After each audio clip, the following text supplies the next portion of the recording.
chess tournaments. Yeah, I am getting confirmed here now that there is some technical stuff and he will regain his time. So it's not dramatic for Magnus Carlsen yet. If it's not internet connection problems, then it could be a little bit dramatic. Okay, here we go. Okay, there we go. Magnus opens by playing the Sicilian defense, one of the most aggressive openings in chess. Normally Magnus Carlsen, he only plays the Sicilian when he's in a fighting mood. This shows that he's happy to fight fire with fire. And Jorden Van Foreest, who's so aggressive with the white pieces, Magnus is saying, okay, you can try something new. You can just obtain the center if you want with white. But meanwhile, Jorden Van Foreest doesn't go for what we call the open Sicilian, where play becomes a bit more forcing, a bit more dynamic. Instead, white develops his bishop, very natural move. Yeah. Just developing a piece. Yes, and quite an interesting choice. I mean, I've never seen Magnus actually play this particular variation in the Sicilian. We kind of call it the accelerated dragon. So it's like, I just love how chess players always like to give the most glamorous of names to just basically what is a pawn structure. And we're basically saying this resembles a dragon. Use your imagination. And here this is like the accelerated version. Perhaps it's in homage to his second, Peter Heine Nielsen, who is, well, he's written a book on this variation. Peter Heine Nielsen is going to be a guest on our show today. So perfect. He likes all these little links, these connections.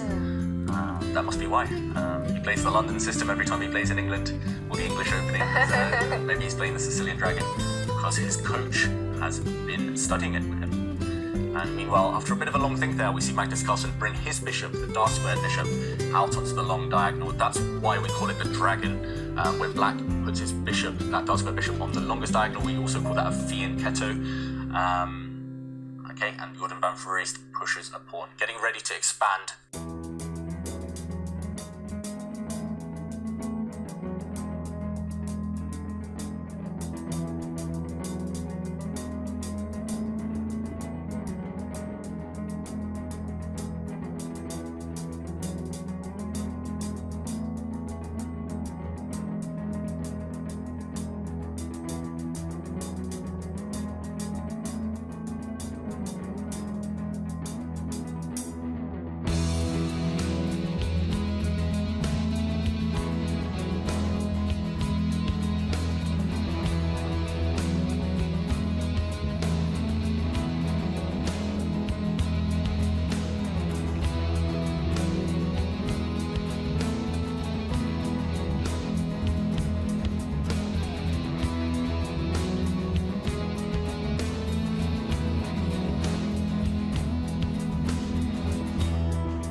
but wait 1 second. You know, that rook can move there any time, right? And if you're feeling a little bit sadistic, you could actually go, well, you know, I don't need to do that. Maybe I improve my king. Yep.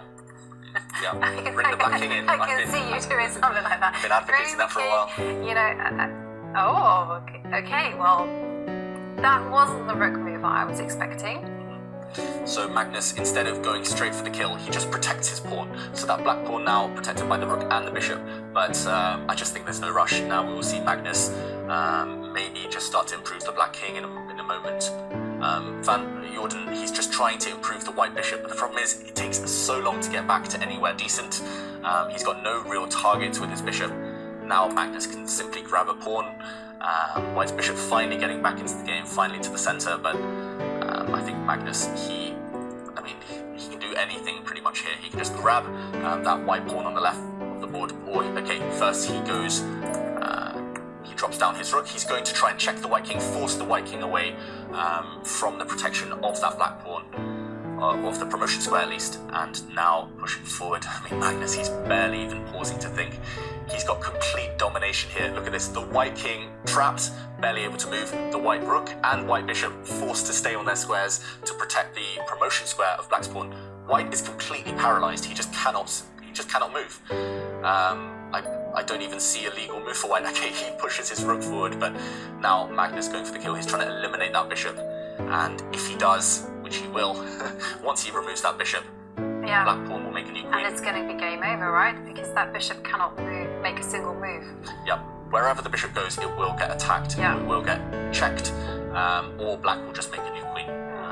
I think Van Foreest's body language is sort of telling us that he's giving up now. Yeah, and yeah, you're right, Kaya, you called it.